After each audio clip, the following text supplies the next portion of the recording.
Today we're making bourbon brown sugar ice cream with apple crostadas. This is a perfect recipe for the holiday as we're approaching Thanksgiving. It's definitely going to be plated differently and set up in a way that people are going to be really impressed. What do you mean by that, kind of? Well, we're going to take puff pastry dough and we're going to cut out apples. I got a nice apple cookie cutter. And we're going to cut out things and we're going to bake them like that, so it's going to be like these puffed up apples.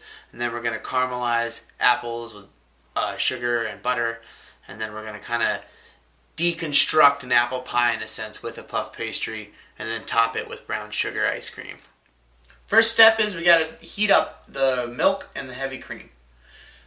This is also the first step in making a custard, and other things. You're incorporating the eggs to thicken up the cream and milk base. This then is frozen as it's put into an ice cream machine and churned, and that's how it becomes ice cream. So what we're going to do is we're going to take our 3/4 of a cup of heavy cream, pour it into our soup pot, 1 cup of milk, pour that into the soup pot, and then we need to bring it to a high heat, so almost a roaring boil, but not really a roaring boil. So turn it on. Alright, now we're going to let that heat up. Alright, now moving on to step 3. While the milk and heavy cream is heating up, this time you want to separate your egg yolks and put them into a bowl. You can check out our separating egg yolk post on the website, heavyleading.com. So first things first, you're going to take your brown sugar.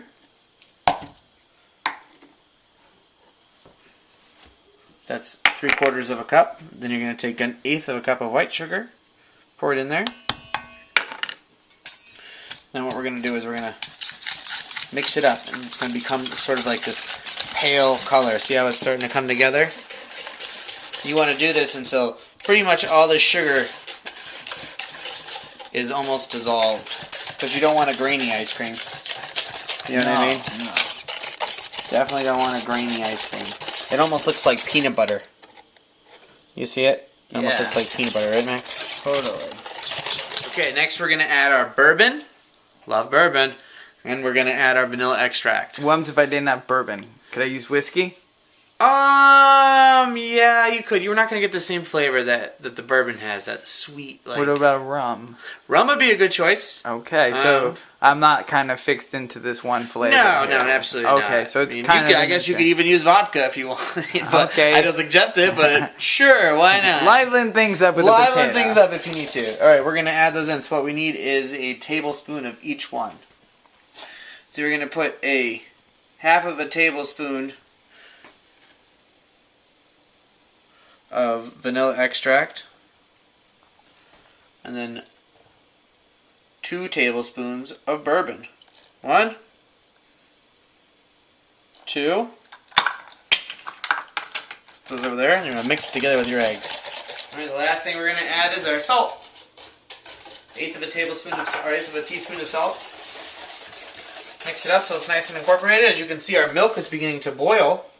And it's not really a roaring boil, but it's simmering around the edges. And don't worry, I know it kind of looks like it's curdling. It's not.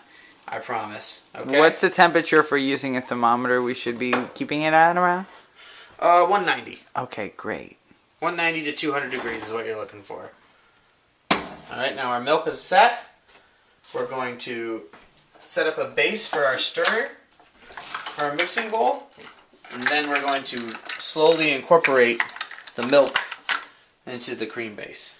Now that we have the mixture incorporated, we're going to slowly add the heated milk and cream mixture. Now it's very important that you keep stirring while you're adding, and when I say you add a little bit at a time. You don't add the whole thing at once, because if you do, the milk's so hot that it'll scramble your eggs. Okay, so this is like a slow pour. Exactly. Kind of like lemonade. So you start doing it. Oh, you already see a little of it, like blowing out, and... Yep, but then you just dump a little bit.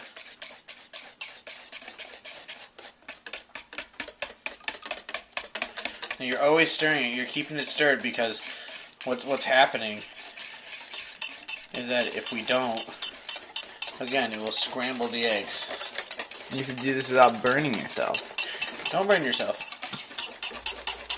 Now that we have the mixture incorporated, you can see, feel the sides of it. It's very warm. We need to cool it down before we can put it into the ice cream machine. So what we're going to do is we're adding it to a bowl of water. What we're going to do is we're going to put the mixture into the bowl of ice water. And what we're going to do is we're going to stir it so it can cool down.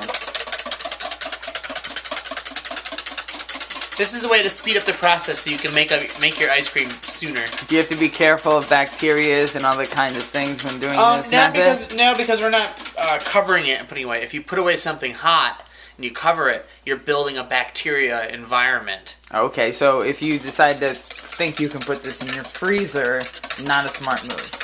I would not suggest it. Okay, good way of getting It's a really good way sick. of finding yourself sick. Okay. Stick to the recipes that we've provided here. Keep yourself healthy. Keep your friends and family healthy. Yes, please. Alright, now that our mixture is chilled, we're going to put it in our Cuisinart ice cream maker. What this thing does is churns the liquid so it's always moving and scrapes the sides. This bowl is completely frozen. It's filled with liquid and frozen. First we're going to take our mixture and then we're going to put a strainer over it because we want to catch any kind of impurities that are in here. And we're going to pour it right in.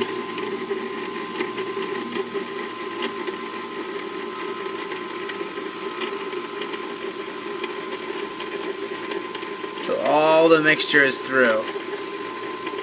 Now that we have our butter cut, we're getting ready to make our puff pastry deconstructed apple pies. So the first thing that you're going to want to do, you got your butter cut, is I use my cast iron skillet. I like to use my cast iron skillet. So you just put our butter in there. It's over a low heat. The great thing about cast iron skillets is they cold heat really well. I have it on low right now, but we're going to turn up to medium. So he's trying to brown the butter. One more time, we are trying to brown the butter. What we have here is a 1/3 cup of white sugar. We'll be using that. And we got some Granny Smith apples here because they hold structure better than any other apple that's out there. Didn't you tell me explicitly at the store like 4 times? Send me a text. Yep. Okay. Get Granny Smiths. It's the way to go.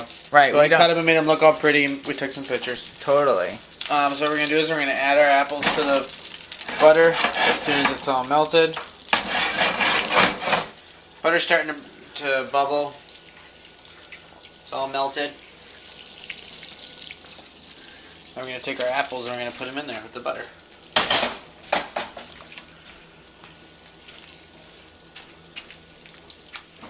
As the apples cook, they're going to release sugars. They're going to start to break down. This is going to be our filling that we're going to top everything with. Alright, next thing we got here is our awesome microplane and fresh cinnamon sticks. These things are great for the sole reason that they hold freshness. And if you can get a microplane, which is like a fancy word for a zester, then the flavor will be better than if you were just to use ground cinnamon from dry spices. Okay, great. So you just take your thing, pinch it between your fingers, your cinnamon stick, and then you... Now we're freshly grating, and you can smell it immediately. Now we're going to add our white sugar to the apples. As you can see, they're starting to break down. Now with these Granny Smiths, you can see how it's starting to like puff up and just reduce, but it's holding its cellular structure instead of like turning into mush. Like, look, I'm pressing it, and it's not even breaking apart really. Right, that's what you said. They'll have issues with the Gala, the Empire, the Cortland. Those things don't work as well. No. So we're sprinkling our sugar in. You can even see that it holds the skin a little bit more consistently, too. Yeah, the skin stays onto it. It stays right onto there. And you want the skin on that? Yeah, we're gonna put the skin on there. Okay. I think it adds texture. It adds something different that most people don't know about. Then the next thing we're gonna add is 1 tablespoon of brown sugar. This is gonna give it that nice dark color that we were looking for. Put that in there, and then right afterwards, we're gonna add 2 tablespoons of heavy cream. 1, 2. Take our spatula, let's stir up. Wow, the flavors smell. Pretty amazing, right? Oh my god, yeah, you can really like feel everything coming together. It's exciting. See, it's just like to getting look at goopy. it. Yeah. And gooey. Mm-hmm.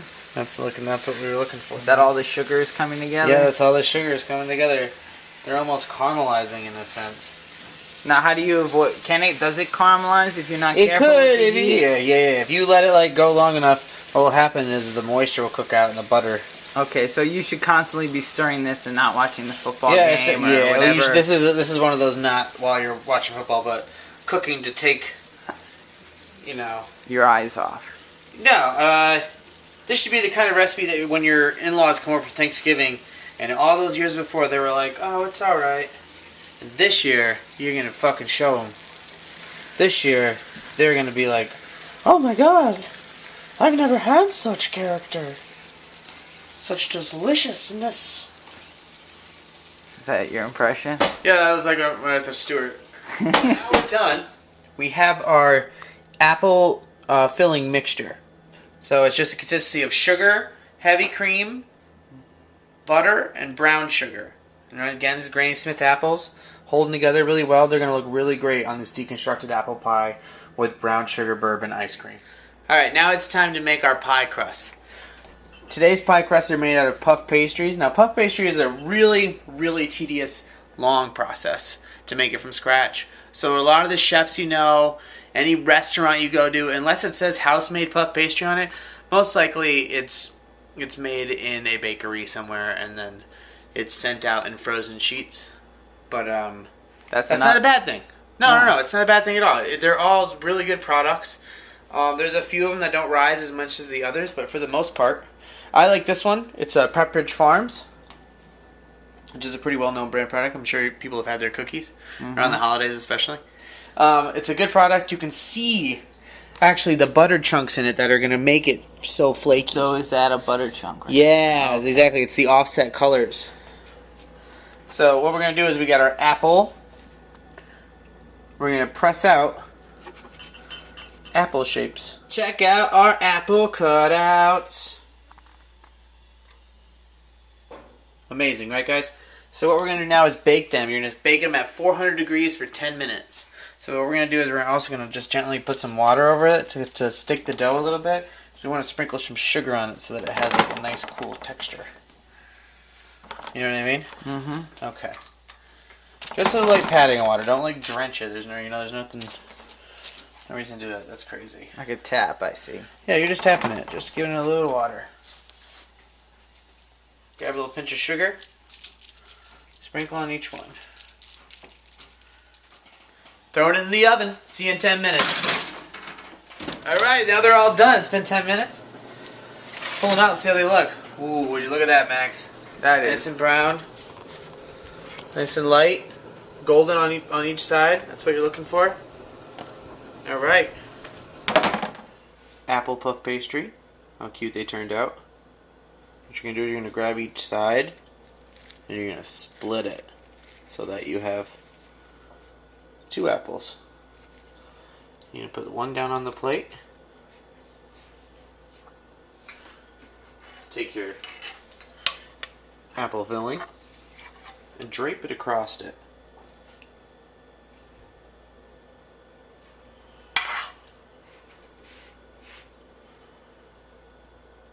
Like so. Pretty soon we'll be making one about how to make caramel from scratch. So we're going to take it and drizzle it. We're going to take a pinch of confectionery sugar.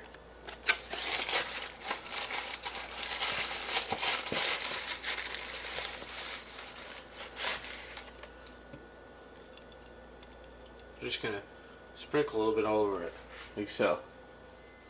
This is a process in the restaurant we call quinelling, which is pretty much just making it, look very pretty. So what we're going to do is we're going to take some of the ice cream,